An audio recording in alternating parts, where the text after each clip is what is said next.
Bonjour Julien Bayou. Bonjour. J'ai des regrets, mais il y a eu des avancées. Voilà ce qu'a dit hier soir Emmanuel Macron au sujet de la COP26 qui s'est achevée le week-end dernier. La COP a été utile, dit le chef de l'État. Vous êtes d'accord avec lui ? La COP, elle a été utile pour constater que les pays font pas leurs engagements, ne tiennent pas leurs engagements. On est sur un scénario, si tous les pays respectent les engagements qu'ils ont pris, on est sur un scénario à 2,7 degrés. Là où l'enjeu de la COP 21, c'était il y a 6 ans, c'était de maintenir la possibilité de rester à 1,5 degré de réchauffement climatique. Ça peut sembler un delta pas important, mais chaque dixième de degré compte, et ça se traduit par des inondations, par des sécheresses, par des événements climatiques, météo plus violents, par une plus grande cherté des fruits et légumes, une difficulté d'accès à l'eau. Enfin, c'est un monde catastrophique qu'on est en train de léguer à la génération qui vient. Est-ce qu'il valait mieux un mauvais accord que pas d'accord du tout ? Mais là, en fait, le problème de ce président Macron qui arrive à enrober sa communication, des regrets, mais il y a quand même des avancées, c'est qu'en fait, il tient un complet double discours. Il est allé donner des leçons à Glasgow, alors que une semaine seulement après avoir été condamné par la justice de notre pays. L'échec de la COP, c'est celui d'Emmanuel Macron. Je crois qu'il a contribué, oui, à éviter ou à rendre impossible que l'Europe puisse parler et puisse jouer un rôle moteur. Donc oui, il y a eu un double discours d'Emmanuel Macron. Il y a ce problème de l'inaction climatique. Il y a également le fait que les centrales à charbon, contrairement à sa promesse, vont être maintenues. Il y a le fait que sur les énergies fossiles, les subventions aux énergies fossiles... En France, on les ferme, les centrales à charbon. Il n'est pas responsable des centrales chinoises ou indiennes. Alors, je suis obligé de vous contredire sur ces deux points. En France, on retarde malheureusement la fermeture des centrales à charbon. On en a déjà fermé depuis le début du quinquennat. Il en reste une ou deux, je crois, qui sont en train de fermer en ce moment. Et qui devaient être fermées avant 2022, et ça ne sera pas le cas. Et deuxième point, la France, malheureusement, contribue au financement de centrales à charbon à l'étranger. Ça s'appelle les subventions aux énergies fossiles.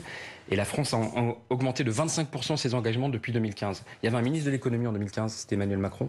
Depuis, il est devenu président de la République. Et la France a augmenté, avec votre argent, mon argent, nos impôts, le financement de cette énergie qui détruit le climat. Vous voyez, il y a une contradiction complète en fait. En parlant du charbon, justement, au niveau de la COP26, les ambitions, elles ont été revues à la baisse, notamment à la demande de la Chine et de l'Inde. On écoute tout de suite le ministre de l'Environnement indien qui a expliqué pourquoi. Les pays en développement ont le droit à leur part équitable du budget carbone mondial et à un usage responsable des énergies fossiles. Vous l'entendez, cet argument des pays pauvres, des pays en développement qui disent « nous aussi, on a le droit quand même de profiter de ces énergies fossiles que les pays industrialisés, comme le nôtre, comme la France, ont largement utilisées pendant de nombreuses années ». Mais c'est le principe de la COP. En fait, c'est le principe de la COP, c'est sous l'égide de l'ONU, de reconnaître ce qu'on appelle une responsabilité commune. Nous avons tous une responsabilité commune vis-à-vis du climat, mais différenciée, parce que, comme vous le disiez, le Bangladesh, l'Inde, Tuvalu ont très peu contribué jusqu'ici aux émissions de gaz à effet de serre. Ouais. Les émissions de gaz à effet de serre, elles ont augmenté depuis 2 siècles, avec la révolution industrielle. Donc c'est l'Europe et les États-Unis, principalement, le Japon un peu, et désormais maintenant la Chine. Responsabilité commune mais différenciée, ça veut dire que les pays du Nord doivent s'engager à financer des transferts de technologie ou compenser les pertes et préjudices, loss and damages. Donc vous êtes d'accord avec l'Indien quand il dit ça, mais à la sûr, COP26 ? Mais c'est le principe de la COP. Et à Copenhague... Mais il dit, nous, on aura toujours recours au charbon. J'étais à Copenhague, c'était en 2009, ça devait être la COP 15 à l'époque. Il y avait un engagement de financer 100 milliards d'euros pour justement ce transfert de technologie et aider ces pays du Sud à faire cette transition. Et on n'y est pas tout à fait. Et on n'y est pas tout à fait. Voilà, malheureusement, contre toutes les paroles, les engagements ne suivent pas. Quand la Chine dit nous, quand la Chine dit nous, on essaie de sortir du charbon et on va le faire en partie avec le nucléaire. Ça ne va pas non plus pour vous ? La Chine entre une centrale au charbon et une centrale nucléaire, vous préférez laquelle ? En fait, le nucléaire est je pense, j'aimerais bien qu'on y consacre du temps, j'imagine. Je voudrais dire qu'il y a des solutions. Quand on parle d'un avenir aussi noir, la COP est un échec. On part sur un scénario à 2,7 degrés, c'est une catastrophe. Rien faire est absolument hors de question. Mais il y a des solutions. La transition écologique est possible. Est-ce que le nucléaire fait partie des solutions ? Non, malheureusement non. Non. Malheureusement non. Parce qu'aujourd'hui, on nous dit c'est la décennie critique pour le climat. C'est maintenant qu'il faut agir. Justement, les centrales, on les a déjà. Elles existent, la technologie est maîtrisée, on sait faire. Alors, je veux dire, il n'y a pas besoin de planter 2 millions d'éoliennes pour éclairer tous les Chinois. Personne ne dit qu'il faut sortir du nucléaire aujourd'hui. Nous, avec Yannick Jadot, nous disons acter aujourd'hui est-ce que la ça fermeture peut être, en 20-25 ans des est-ce que ça centrales. peut être la solution des 5, 10, 20 années qui viennent, le temps de trouver les énergies propres? Mais malheureusement non. Malheureusement non. Vous voyez, il y a une centrale, l'EPR de Flamanville. Ça fait 15 ans que les travaux sont en cours. Mais une centrale, il y en a une qui fonctionne en Chine, EPR. Il y en avait deux, et il y en a une qui est à l'arrêt pour une maintenance assez grave, semble-t-il. Si on oublie, mettons l'EPR de côté, est-ce que ça peut Finlande être une transition? Mais non, justement. Non. L'autre solution, ce qui serait ces SMR, ces mini-centrales, il n'y a pas de prototype qui fonctionne. Oui, c'est-à-dire que vous avez un président. Les petites centrales et les EPR, on a compris que vous ne voulez ni des unes ni des autres. Il y a les centrales classiques. Voilà. Celles qu'on a en France. Celles-là non plus, c'est non.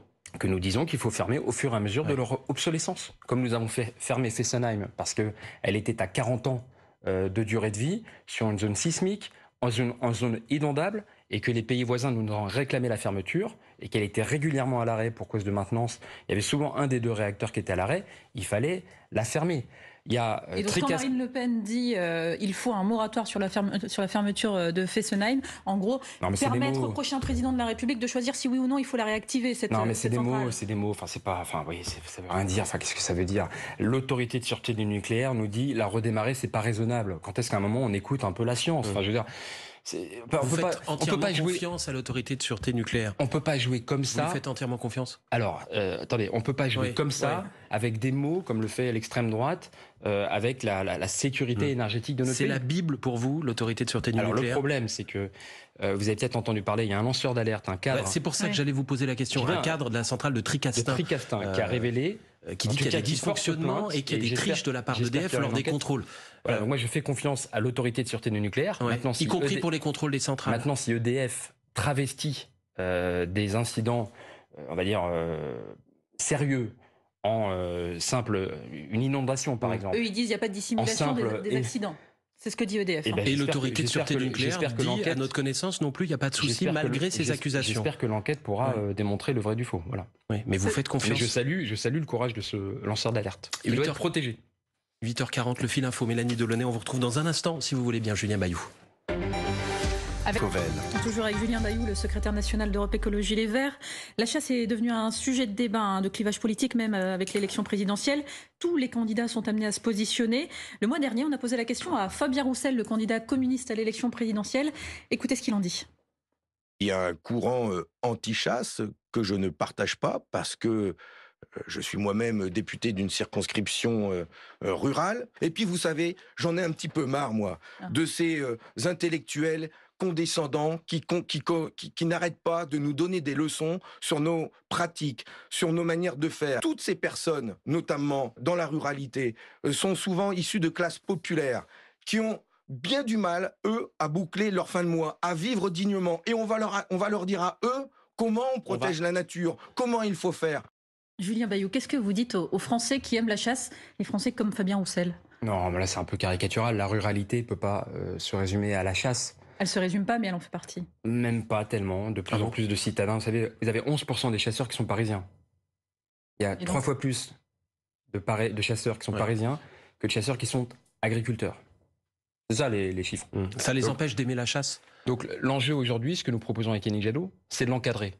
Et donc moi j'aimerais bien qu'on me dise qui peut être contre, en fait. L'encadrer comment ? Le 2 décembre, on fêtera le triste anniversaire de la mort de Morgan Keane, 25 ans, assassiné, c'est le mot, par un chasseur alors qu'il coupait du bois dans son propre jardin. Assassiné ? Oui, tiré par un homicide. Volontairement ? Un homicide peut-être involontaire. Ah, c'est pas la même chose. Du coup, c'est pas un assassinat. C'est pas la même chose. Homicide involontaire. Ouais, c'est absolument pas la même chose. Et il y a début novembre, une personne de 67 ans qui circulait sur une 4 voies dans sa voiture, tué à la suite d'une balle dans le cou par donc une balle perdue. Qui peut être contre l'encadrement de la chasse ? Vous voyez, nous posons, qu'est-ce qu'il y a de plus raisonnable ? Comment vous évitez ce genre d'affaires ? Qu'est-ce qu'il y a de plus raisonnable que de dire nous voulons encadrer la chasse ? Comment ? Pas de chasse le samedi et le dimanche. Ça n'empêchera pas les balles perdues. Il fut un temps où il n'y avait pas de chasse le mercredi, par exemple. Ouais, ça a duré 3 ans. Immédiatement par la droite. Ça n'empêchera pas le cas que vous venez de citer, un automobiliste qui passe, que ce soit le samedi ou le mercredi. Sauf que la plupart des accidents ont lieu dans les interactions entre chasseurs et non-chasseurs, et notamment le week-end. Parce que En fait, c'est une question de partage de l'espace public. Vous voyez, pendant les vacances scolaires, les enfants y reviennent voir les grands-parents, on va se balader en forêt et il y a la chasse. Le week-end, vous voulez profiter de la forêt et vous avez les chasseurs. Donc pas de chasse le week-end. Voilà, qu'on nous fasse une contre-proposition. Moi, j'ai pas entendu. J'entends des gens qui s'arc-boutent sur la chasse au motif que je ne sais quoi. Eh bien, nous faisons une proposition qu'on puisse partager l'espace public, profiter sereinement des espaces naturels. Et puis une autre proposition qui est portée par la pétition Un jour un chasseur pour l'encadrement de la chasse, qui a franchi la barre des 100 000 signatures sur le site du Sénat. Contrôlons les armes. Aujourd'hui, il n'y a pas de comptage du nombre d'armes en circulation. C'est-à-dire, vous souhaitez que les chasseurs aillent en gendarmerie présenter leurs armes pour qu'on contrôle qu'ils ont bien un port, oui. Un permis de chasse. Un permis de chasse, il est contrôlé, non? Oui, mais quand un chasseur décède ou qui part à la retraite, qu'est-ce qu'on fait de son arme? En fait, elle disparaît. On n'en tient pas compte. Donc, on n'a pas aujourd'hui le nombre d'armes en circulation. Donc là, c'est dans l'autre sens, souhaiter que les gendarmes aillent au domicile de tous les... Qu'on puisse recenser les armes, tout simplement. Qu'on puisse les déclarer et les recenser. Ouais, vous pensez que les chasseurs vont accepter ça? Pas le contrôle des armes, mais pas de chasse le week-end, pas de chasse pendant les vacances scolaires. Ça veut dire qu'en gros, il y a la moitié de l'année où ils pourraient plus chasser et notamment, ils peuvent plus chasser quand eux sont en vacances. Qu'ils fassent une contre-proposition. En tout cas, je pense que la situation ne peut pas rester telle qu'elle. Nous faisons une proposition. C'est constructif. Nous sommes ouverts au débat. On entend aujourd'hui que... Vous seriez prêt, par exemple, à discuter avec le patron des chasseurs, Willy Schran? Écoutez, là, la dernière fois qu'il a parlé, c'était pour reconnaître qu'il n'en avait rien à foutre, je le cite, de la régulation. Donc, il a dit qu'il chassait par plaisir. Par plaisir. Ouais. Nous contestons ce plaisir de tuer, effectivement, bien sûr. Nous sommes pour la protection du vivant, la protection de la biodiversité. La France est un des pays en Europe qui autorise le plus de chasse d'espèces protégées, sans commune mesure avec les pays voisins. Il y a un enjeu de protection de la biodiversité et de pouvoir se promener sereinement en forêt, en espace naturel. Effectivement, ça nous oppose avec les chasseurs, oui, sans ambiguïté. Julien Bahu, la Pologne a annoncé la construction le mois prochain d'un mur à sa frontière avec la Biélorussie pour faire face à l'afflux de migrants. Est-ce que l'Europe doit financer ce mur? Non, hors de question. L'Europe, elle s'est construite sur la chute des murs. La chute du rideau de fer, la chute du mur de Berlin. Moi, je me réjouis d'avoir un candidat, Yannick Jadot, qui assume le fait que nous pouvons accueillir ces 2, 3, 4 000 personnes. Je pense qu'il est important de remettre en perspective. On a un débat qui est complètement phagocyté par l'extrême droite et qui nous dit que ces personnes représentent une menace. Ça n'est pas vrai. Vous avez des personnes, quelques milliers de personnes dans le froid, des femmes, des enfants, des hommes, des femmes, des enfants, qui ne représentent en rien une menace. Nous sommes un continent de 500 millions d'habitants et d'habitantes. Donc pour vous, il faut accueillir ces migrants, les répartir en Europe. Et je voudrais même dire, c'est même l'occasion pour l'Europe de parler d'une voix ferme à l'égard de la Biélorussie et de démontrer à la Pologne que l'Europe est utile. On a un problème de Pologne qui s'éloigne de l'état de droit, ou en tout cas du respect des traités. Montrer que l'Europe permet de faire face à cette tension, que Frontex est là pour gérer la situation et répartir l'accueil qui masse ces migrants à la frontière justement pour faire pression sur l'Europe. Ça veut dire quoi? Ça veut dire qu'on entre dans le jeu de la Biélorussie, qu'on plie? Je pense que justement, si vous dites que ça n'est pas une pression, en fait, la pression s'estompe. Par ailleurs, c'est-à-dire, nous devons, pensez pas que le régime biélorusse va continuer d'aller affréter des avions directement depuis si on dit que c'est pas un sujet. Enfin, oui, c'est précisément parce qu'on va pas encourager le régime à continuer. C'est précisément parce qu'on affiche une réaction épidermique comme ça que ça constitue une tension. Il y en a 4 000 à la personnes, redisons-le. Il y en a entre 10 et 15 000 en Biélorussie. 4 000 personnes il y en a entre pour 10 et 15 000 un continent de 500 millions d'habitants. Il y a des mécanismes de protection civile qui existent au niveau européen pour répartir cet effort. Souvent, la crise migratoire provient du fait qu'on laisse un pays d'entrée devoir assumer l'ensemble de l'effort. Ça a été souvent la Grèce, par exemple. Donc, organisons l'accueil et puis ripostons. Parce que ces oligarques biélorusses qui organisent quelque part une sorte de traite des êtres humains doivent être sanctionnés. Saisissons leurs avoirs partout en Europe. C'est ce que l'Europe vient de faire. Il y a une 5e vague de sanctions qui a été adoptée ces derniers jours. Et ça commence à porter ses fruits.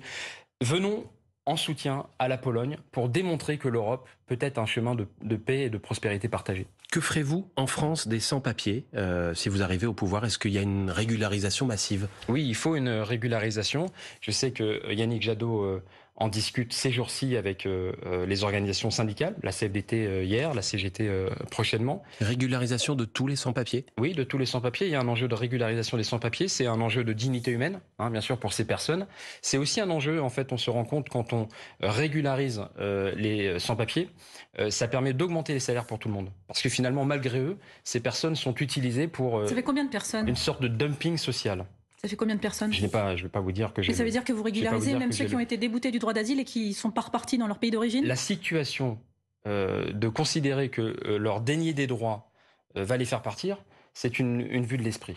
Mais dans ce cas-là, il n'y a plus de différence entre immigration légale et illégale. Et le problème, c'est que quand ces personnes sont là et qu'elles doivent malgré tout bien vivre, elles sont la proie de marchands de sommeil, elles sont la proie d'employeurs peu scrupuleux qui, évidemment, leur offrent pas le SMIC ni aucune protection sociale. Et donc, elles agissent, malgré elles, hein, comme une forme de dumping social. Et elles contribuent à baisser les salaires. Aujourd'hui, on a un problème de salaire dans ce pays. Et les études au Royaume-Uni, par exemple, ont démontré que la régularisation se traduisait par une augmentation des salaires de l'ensemble de la population. Donc toute personne entrée légalement ou illégalement en France sera régularisée si vous arrivez au pouvoir, pour dire les choses très simplement. Il ne s'agit pas d'une automaticité, mais nous discutons de régularisation des sans-papiers. Donc il y aurait quand même des critères? Oui, je ne peux pas aujourd'hui vous les dire, mais nous sommes pour la régularisation des sans-papiers. Des critères d'ancienneté sur le territoire français, par exemple? Oui, de démontrer que vous êtes employé. Ça, ce sera bien dans le programme de Yannick Jadot. Oui. Ça, il sera noir sur blanc. Vous êtes... Je vous dis, c'est en discussion. Nous sommes un parti, un mouvement qui... respectons les corps intermédiaires. Et c'est les syndicats, c'est le parti qui fait le programme ou c'est le candidat tout seul? Les deux, oui. Dans la primaire, par exemple, il n'y a pas eu énormément de mesures qui n'étaient pas dans le programme. Nous avons un socle programmatique. On va en parler dans un instant. Nous avons un si vous voulez socle bien. programmatique et les différents candidats et candidates, c'est Yannick Jadot qui a gagné, défendaient ce programme. Il y a même parfois d'anciennes candidates battues au second tour qui font des propositions qui ne sont pas, je crois, dans le programme de Yannick Jadot. On va en parler dans un instant. Bien. Julien Bayou, cette candidate, c'est Sandrine Rousseau. D'abord, le fil info. Toujours avec le patron des Verts, Julien Bayou. Sandrine Rousseau a été défaite ric-rac par Yannick Jadot au second tour de la primaire, 51%, 49% des voix. Et ensuite, après sa défaite, elle a expliqué dans les médias qu'il fallait augmenter les taxes sur les carburants, ce qui n'est pas, à ma connaissance, dans le projet de Yannick Jadot. Est-ce qu'elle dit vrai? Est-ce que ça y sera ou pas? Non, ça n'y sera pas. C'est une proposition qu'elle portait toute seule, qui n'était ni dans le programme de Yannick Jadot, ni dans le programme des écologistes. Elle va continuer comme ça, à proposer des choses toute seule? Aux dernières nouvelles, elle a arrêté d'en parler. Aux dernières nouvelles. Mais si elle parle d'autre chose, elle n'engage qu'elle, elle engage le parti? Non, je pourrais vous dire ce qu'il en est. Ça veut dire que vous lui avez dit d'arrêter de le dire? Oui. Ok. Parce qu'elle devenait embêtante, gênante pour Yannick Jadot? Parce qu'il ne peut pas y avoir deux voix dans la même campagne? C'est une proposition que nous ne portons pas. Et effectivement, dans cette campagne, il y a un émetteur, un porte-parole, c'est Yannick Jadot. Elle a aussi expliqué qu'elle était en campagne pour le Congrès, c'est-à-dire pour prendre votre place l'an prochain. Est-ce qu'on peut faire de front une campagne présidentielle avec un candidat et une campagne pour le Congrès? Toutes les ambitions individuelles sont légitimes, mais elles doivent s'inscrire dans le collectif. Voilà. C'est grâce au collectif. Ça veut rien dire, pardon. Je vous dis que donc, on dirait Didier Deschamps disant, avec tout le respect que j'ai pour Didier Deschamps, et pour vous disant, on prend les matchs les uns après les autres. Ça veut rien dire, toutes les ambitions individuelles. Dans ce cas-là, la comparaison est flatteuse. Non, oublions Didier Deschamps, ça veut dire quoi? Elle peut être candidate ou pas? La priorité, c'est la campagne présidentielle. Campagne présidentielle et législative absolument prioritaire, évidemment. La campagne présidentielle, parce que c'est votre préoccupation du moment, elle est timide, elle n'imprime pas. On vient de parler de la chasse, ce sont les critiques qui vous sont adressées, à Yannick Jadot, même de personnes issues de vos rangs. Pourquoi ça ne marche pas? Pourquoi ça ne décolle pas là? D'accord, je ne suis pas du tout d'accord avec vous. Sur la chasse, qui propose une mesure et qui force l'ensemble, vous l'avez dit, du champ politique à se positionner, c'est Yannick Jadot. Non, mais la COP26 vient de se terminer, on n'a pas entendu Yannick Jadot. Sur la Biélorussie, je vous le redis, il fut un temps en 2017, ça paraît loin, mais il y avait un candidat qui s'appelait Emmanuel Macron qui revendiquait l'humanisme, qui saluait l'engagement d'Angela Merkel pour l'accueil des Syriens à l'époque. Je vous parlais de Yannick Jadot. Hein. Oui, mais moi je vous parle de Yannick Jadot. Oui. Aujourd'hui, il n'y a plus que Yannick Jadot, il n'y a plus que nous, les écologistes, pour assumer cette qu'il est moteur aujourd'hui dans la campagne. Quand Mathieu Orphelin, qui est l'un de ses proches, dit oui, il y a un faux plat. En ce moment, on a un peu du mal à retrouver notre élan du début de la campagne. Il se trompe, Mathieu Orphelin. On est en train d'organiser, c'est normal. La recherche et l'installation dans les locaux, l'organigramme, premier conseil politique, les financements, les 500 signatures de cette campagne. Ah bah vous allez voir, non, il n'y a pas de... Non, il va se dépépériser. Ah bah je ne m'inquiète pas du tout, ouais. Et puis, il y a notamment cette... moi, j'appelle la jeunesse qui peut sembler... qui peut se dire qu'après cette COP26 qu'il y a un échec, J'appelle vraiment à cet engagement. Il y a un espoir, il faut aller le conquérir. Il est possible d'organiser cette transition. La France peut jouer un rôle moteur pour la transition écologique dans l'Europe et l'Europe dans le monde. Ça n'est pas perdu. On a le devoir de se mobiliser, mais il y a même un enthousiasme, une joie à retrouver dans la mobilisation, de la désobéissance civile jusqu'au vote, en passant par l'action collective et l'engagement individuel. Donc c'est ce chemin que nous allons tracer. Et c'est Yannick Jadot qui le porte. Quand il fait Made in France, réindustrialisation, relocalisation, tout le monde il dit trace ça. une perspective. Tout le monde dit ça. Ouais, tout le monde parle de ces sujets. Tout le monde est allé au salon du Made in France, tout le monde a dit il faut plus d'usines, tout le monde a enfilé une marinière. J'exagère à Je peine. constate que quand Yannick Jadot se déplace, à Ferropem par exemple, eh bien on obtient du gouvernement. Ferropem, c'est une usine en Savoie menacée de délocalisation et qui fait le silicium, ce dont on a besoin pour les panneaux photovoltaïques, pour éviter d'aller les importer du Xinjiang où il y a des Ouïghours qui subissent du travail forcé. Quand il se déplace, on obtient du gouvernement qu'il s'engage enfin. Et on a obtenu à Grignon, grâce à la mobilisation des étudiantes en agronomie et au déplacement des écologistes, dont Yannick Jadot, qu'enfin soit interrompue cette vente, cette privatisation d'un bien commun incroyable qui est le domaine de Grignon. C'était la maire de Paris, je crois, Anne Hidalgo, qui voulait s'en débarrasser, non? Non, domaine de c'était Grignon, l'État, c'est pardon, l'État. excusez-moi. Et Valérie Pécresse, Salia. qui malheureusement n'a rien dit, évidemment, mais Salia Braclia, elle est en dernière campagne pour question. autre chose. Dernière question sur la cinquième vague de Covid qui commence dans notre pays. Jean-François Delfrécy, le président du Conseil scientifique, était l'invité de France Inter ce matin. Et il n'exclut pas que le vaccin contre le Covid devienne annuel, comme celui de la grippe. S'il faut se vacciner tous les ans, vous l'acceptez? Si on nous le préconise, moi je ne vais pas m'improviser, je vous l'ai déjà dit, je ne vais pas m'improviser épidémiologue ou médecin. Moi j'appelle l'ensemble de la population à se faire vacciner. Il y a des personnes qui doutent aujourd'hui, renseignez-vous, lisez, démontons toutes ces fake news sur la dangerosité des vaccins. Le vaccin sauve des vies, le vaccin limite les dangers pour soi et pour les autres. C'est une obligation morale. Obligation tout court ou pas? Yannick Jadot avait dit ça ici même avant d'être candidat. Non, l'Organisation mondiale de la santé préconise de convaincre plutôt que de contraindre. Je crois que c'est la bonne solution. Pas de vaccination obligatoire si vous arrivez à l'Élysée. Mais vraiment, les personnes aujourd'hui qui sont vulnérables, qui sont âgées, qui peuvent être en situation d'obésité, allez vous faire vacciner pour vous et pour le gouvernement et pour a raison proches. de conditionner le pass sanitaire à cette dose de rappel. Oui. Pour les plus de 65 ans. Oui, bien sûr. Il faudra le faire progressivement pour toutes les tranches d'âge. Le pass sanitaire, je regrette la manière dont le gouvernement, enfin le président en fait, après un conseil de défense, en escamotant le conseil des ministres, en escamotant le débat qu'il y avait eu au Parlement, je regrette qu'il décide de tout seul. Ça, c'est vraiment un problème et fort heureusement avec les écologistes, il en ira différemment après la présidentielle. Mais le pass sanitaire, oui, bien sûr qu'il faut continuer ces gestes barrières, le pass sanitaire et le fait de se faire vacciner. J'aimerais qu'on aille sur la question des ventilations dans les écoles, dans les capteurs de CO2. Jean-Michel Blanquer avait dit qu'il n'y croyait pas. Toutes les études démontrent que c'est utile. Je regrette qu'on ait perdu 1 an et demi à ne pas organiser là, ils sont remboursés à hauteur de 50 € pour toutes les collectivités territoriales qui en installent dans leurs écoles. 1 an et demi, ouais. Merci Julien Bayou, secrétaire national d'Europe Écologie Les Verts. Merci à Didier Deschamps, s'il nous écoute. Clin d'œil. On le salue. On le salue, évidemment. Merci, bonne journée à vous.